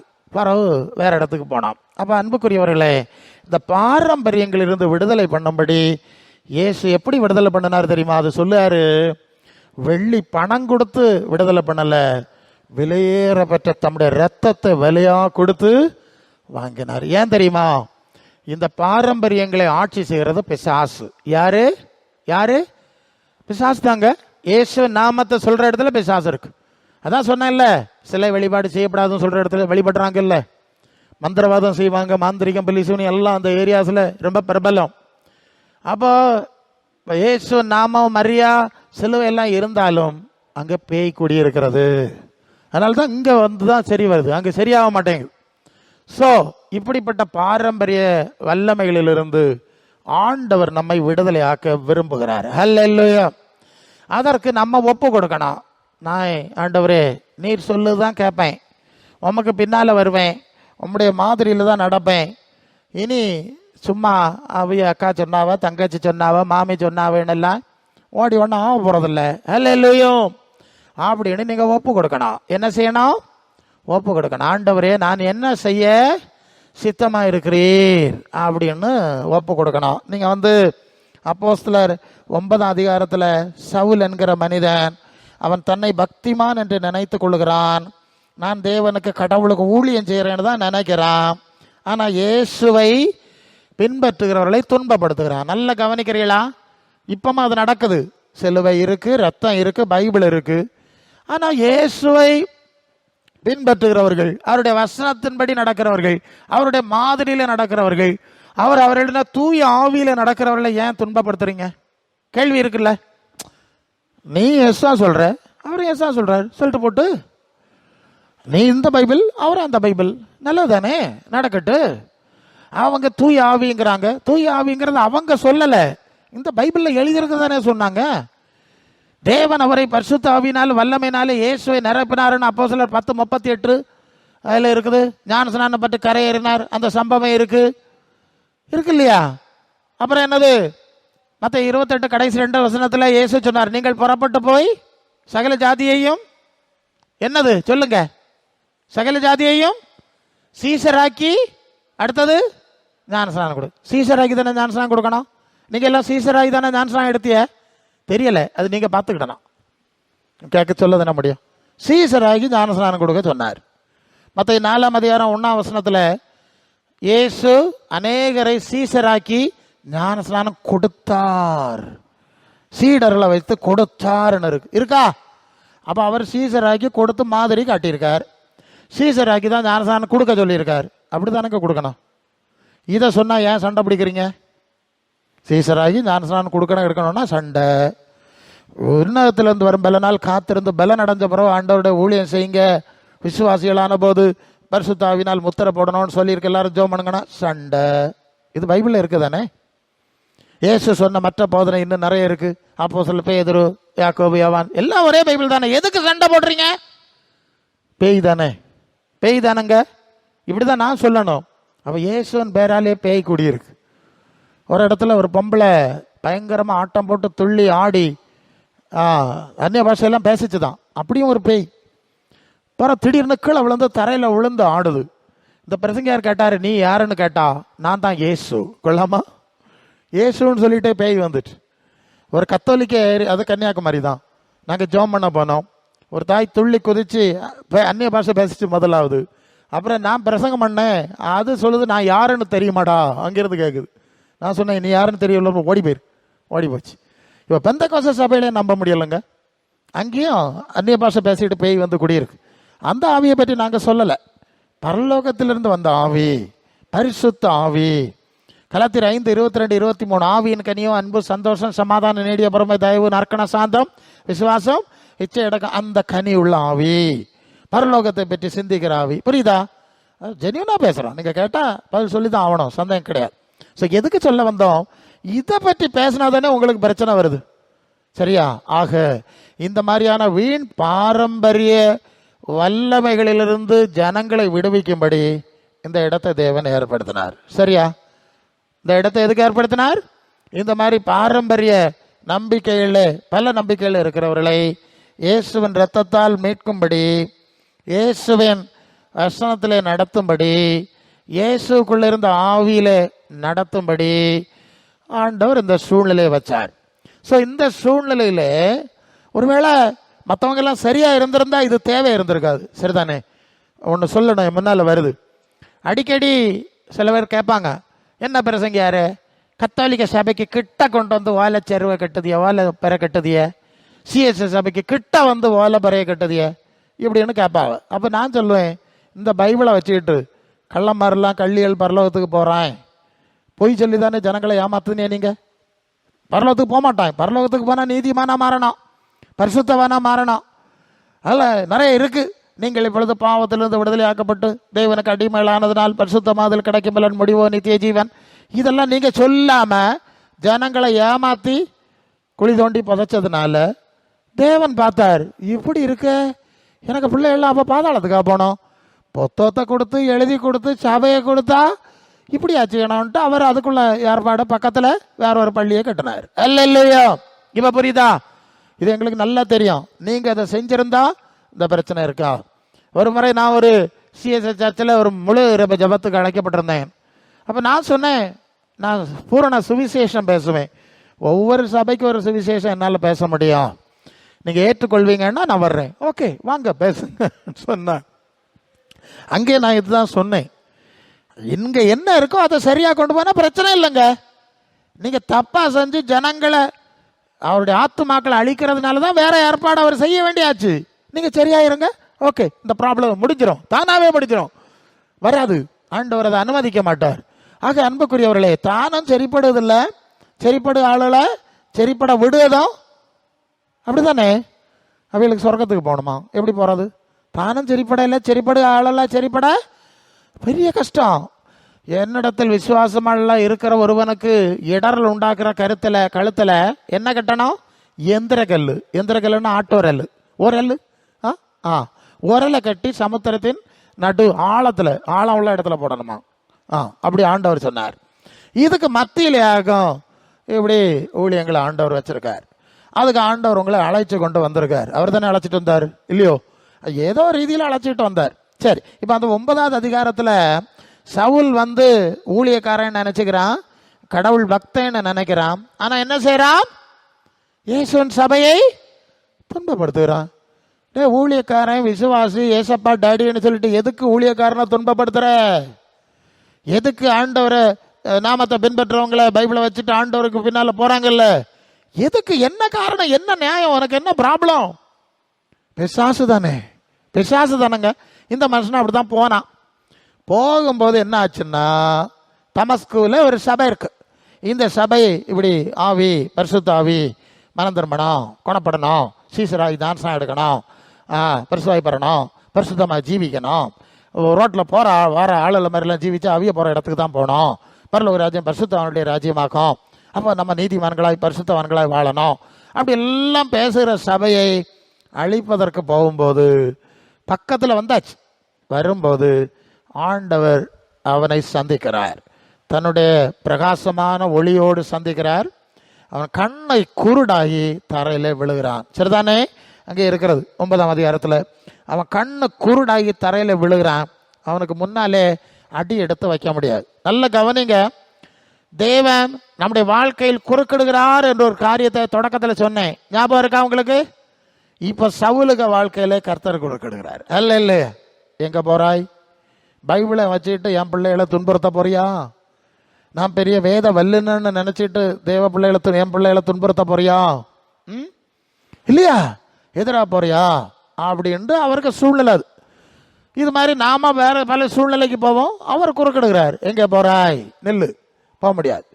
ஸோ இப்போதான் ஆண்டவரே நான் என்ன செய்ய சித்தமாக இருக்கிறேன்னு நம்ம கேட்குறான். அங்கே இடத்துல இருக்கிறது அது 9ஆம் அதிகாரம் 6 இருக்கிறது. அவன் நடுங்கி திகைத்து நான் என்ன செய்ய சித்தமாக இருக்கிறேன்னு கேட்குறான். கேட்கும்போது அவனுக்கு சொல்லப்படுற செய்தி, நீ போ, நீ செய்ய வேண்டியது உனக்கு அங்கே சொல்லப்படும். கவனிக்கிறீங்களா? நாம இது போலதான் பல வழிகளிலே சிக்கி இருக்கும் போது ஆண்டவர் சொல்வார், நீ இந்த இடத்துக்கு போ, அங்கே போ, அங்கே உனக்கு வேண்டியவைகள் சொல்ல ஏற்பாடு செய்யப்பட்டுள்ளது. இந்த மாதிரி ஃபேன் காற்று லைட்டெல்லாம் போட்டு சேரெல்லாம் போட்டு ஏற்பாடு செய்யப்பட்டுள்ளது. இல்லை, செய்யப்பட்டுள்ளது. நீங்கள் போய் உட்காந்து எல்லாம் கேளு. அங்கே போகும்போது அப்படி சொல்லிட்டு ஆண்டவர் அனனியா என்று சொல்லக்கூடிய அந்த தமஸ்கு சபை இருந்ததே, அந்த ஊழியக்காரன்ட்ட பேசுகிறான். ஆண்டவர் பேசுகிறார் 13ஆம் வசனத்தில், அனனியாவே, சவுல் என்று ஒருவன் வந்திருக்கிறான், அவன் கண்ணை குருடாக்கி அங்கே ஒரு இடத்துல வந்து உட்கார்ந்துருக்கிறான். ஆமாம், நேர் தெரு அந்த வீட்டில் இருக்கிறான், ஜோம் பண்ணிட்டு இருக்கிறான். நீ போ, அவனுக்கு ஜோம் பண்ணு, தலையில் கையவை, கண்ணு திறக்கும், பரிசுத்த ஆவியினால் அவன் நிரப்பப்படுவான், அவனை என் ஊழியக்காரனாய் தெரிந்தெடுத்திருக்கிறேன். ஹல்லேலூயா அப்படின்னு சொல்லி அனனியா வர்றான், ஜபிக்கிறான், ஆலோசனை சொல்கிறான், அவன் ஞானஸ்நானம் படுறான், சீசர் ஆகுறான், இயேசுக்கு சீசராய் ஞானஸ்நானம் படுறான். உடனே அது யாரு? அந்த பவுல் தான், புனித சின்னப்பர் இல்லையா? அவர் தான் நிறைய திருமுகங்களை எழுதினவர். அவர் ஊழியக்காரனா மாறுறார். அன்புக்குரியவர்களே, நம்முடைய வாழ்க்கையிலும் தேவன் பல வழியில் குறுக்கிட்டு தான் அவருடைய ஒரு ஸ்தானத்துக்கு கொண்டு வருகிறார். அங்கே வந்து அவருடைய ஊழியக்காரர்கள் மூலம் உங்கள் கையில் இருக்க பைபிள் தான், புதுசு ஒன்றும் இல்லை, இதுவரை நீங்கள் வாசிக்கல. நீங்கள் உங்களை இந்த பைபிளை விட உங்கள் பாரம்பரியத்தை தான் பெருசாக கொண்டு ஆடிட்டு நடந்தீங்க. ஓசியா 8:12 என்னுடைய வேதத்தின் மகத்துவங்களை அவர்களுக்கு எழுதி கொடுத்தேன், அதை அந்நிய காரியமாக எண்ணினார்கள்னு இருக்கு இல்லையா? கையில் வேத புத்தகத்தை வச்சுக்கிட்டு இதை அந்நியமாக தூர போட்டுட்டு, ஆமாம் நான் அந்த சூழ்நிலையிலேருந்து வந்தவன் இல்லை, நான் நிறைய பார்க்குறேன். வேதத்துக்கு மதிப்பு கொடுக்க மாட்டாங்க, ஆண்டவருடைய வார்த்தைக்கு மதிப்பு கொடுக்க மாட்டாங்க, தங்கள் பாரம்பரியங்களை தான் தலைகளை வச்சுக்கிட்டு ஆடிட்டு இருப்பாங்க. ஹல்லேலூயா. ஒரு விஷயம் சொல்லி நான் முடிக்கணும். நான் வந்து இந்த பைபிளை படித்த போது, அது 15ஆவது வயசில் இந்த பைபிளை நான் படிக்க ஆரம்பித்தேன். அப்போ தான் அந்த பைபிளில் இருக்க விஷயத்துக்கும் எங்களுடைய பாரம்பரிய சபை சர்ச் ஆஃப் சவுத் அங்கே இருக்கிற நடவடிக்கையும் முரண்பாடாக இருக்கிறத புரிஞ்சுக்கிட்டேன். அதான் சொன்னேன்ல, சீசராகி ஞானஸ்நானம், சிலுவைகள் மாதிரிலாம் பரலோகத்துக்கு போகிறாங்களே, தப்பு கொள்க, பரிசுத்த ஆவியினுடைய வல்லமையினால் நிரப்பப்பட்டு வாழ்றது, இதெல்லாம் சொல்லலைல்ல. அப்போ இந்த வித்தியாசம் தெரிஞ்சது. அப்போ எங்கள் வீட்டுக்கு வந்து எங்கள் சர்ச்சு பாஸ்டர் ஹவுஸ் விசிட் வருவார், வீடு விசிட்டுக்கு. அப்போ நான் கேட்டேன், பாஸ்டர் நமக்கு பைபிள் தானே முக்கியம், இங்கே சொல்லியிருக்கிற காரியம் தானே முக்கியம். ஆமாம்மா, அதுபடி தான் நாம் நடக்கணும்னு சொன்னார். நான் இதை படித்தா இயேசு சொன்னதுக்கும் அவருடைய திருத்தூதர்கள் சீடர்கள் சொன்னதுக்கும் நம்ம பாரம்பரிய சபையில் நம்ம சபையில் பார்க்குற விஷயத்துக்கும் சில பல வேறுபாடுகள் இருக்கிறத நான் புரிகிறேன்னு சொன்னேன். நான் சொல்கிறது புரியுதா? புரியுது, வித்தியாசம் தெரியுது பாஸ்டர் அப்படின்னு கேட்டேன். அப்போ பாஸ்டர் சொன்னாங்க, நீ சொல்ல சரிதான் தம்பி, இந்த ஒரு பைபிள் தான் உலகத்தில் இருக்கு, ஆனால் யாருமே இந்த பைபிளில் இருக்க மாதிரி நடக்க மாட்டாங்க. சரிதானே? பைபிளில் சொல்லியிருக்க மாதிரி சரியா நடக்க மாட்டாங்க. ஒவ்வொருத்தரும் அவங்க பாரம்பரியத்திலே போகிறாங்க. பைபிளை விட எது முக்கியம்? அந்த சபையினுடைய பாரம்பரியம், மரபு. இது ஏசு சொல்லியிருக்காரா இல்லைங்கிறதுலாம் அவளுக்கு பிரச்சனை கிடையாது.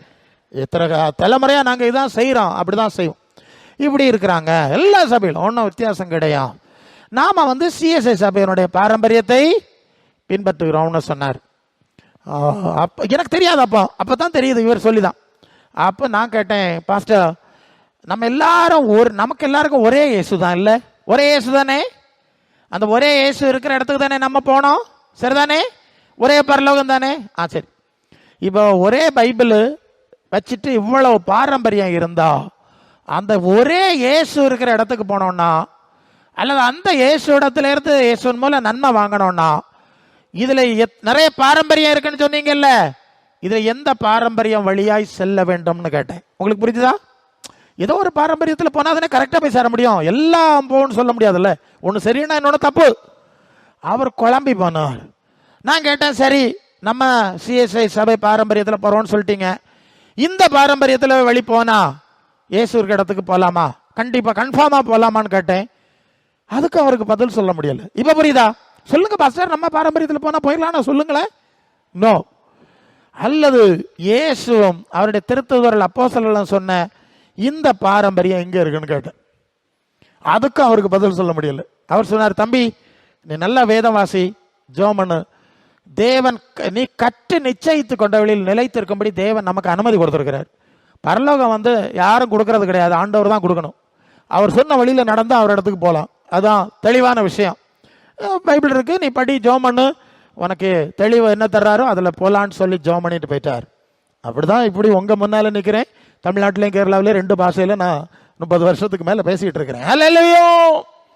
ஆகவே அந்த வசனம் என்ன சொல்லுது? 1 பேதுரு 1:18, உங்கள் முன்னோர்களால் நீங்கள் வீணாய் அனுசரித்து வந்த பாரம்பரிய நடவடிக்கைகளாகிய பேய், அது பிசாசு, அது இருளின் வல்லமை, அது பொய்யின் சக்தி, நேரம் முடிஞ்சிட்டு முடிக்கிறேன், வந்துகிட்டே இருக்கும். ஸோ அந்த சக்தியிலிருந்து அவர் தம்முடைய இரத்தத்தை விலையாக கொடுத்து உங்களை மீட்டு கொள்ள விரும்புகிறார். நீங்கள் மீட்கப்பட விரும்புகிறீர்களா? இல்லை இன்னும் அந்த அடிமைத்தனத்தில் தான் இருப்போம் பாஸ்டர் அப்படின்னு சொன்னா ஆண்டவர் உங்களுக்கு நன்மை செய்ய முடியாமல் போயிடும். அல்லேலூயா. என்னிலும் என் வார்த்தை உங்களில் நிலைச்சிருந்தா அவர் நீங்க கேட்கறது கிடைக்கும். அன்னை மரியா சொன்ன மாதிரி அவர் என்ன சொல்றாரு அதை செஞ்சா உங்க காரியம் நடந்தது, இன்னும் நடக்குது, உங்களுக்கு நடக்கும். ஆகவே இந்த வார்த்தைகளின்படி உங்களுடைய வாழ்க்கையை தேவ சித்தத்துக்கு அர்ப்பணிக்கும்படி கர்த்தர் உங்களுக்கு உதவி செய்யட்டும். இதே தாமே இந்த வசனங்கள் மூலம் உங்களை ஆசீர்வதிப்பாராக. ஆமென்.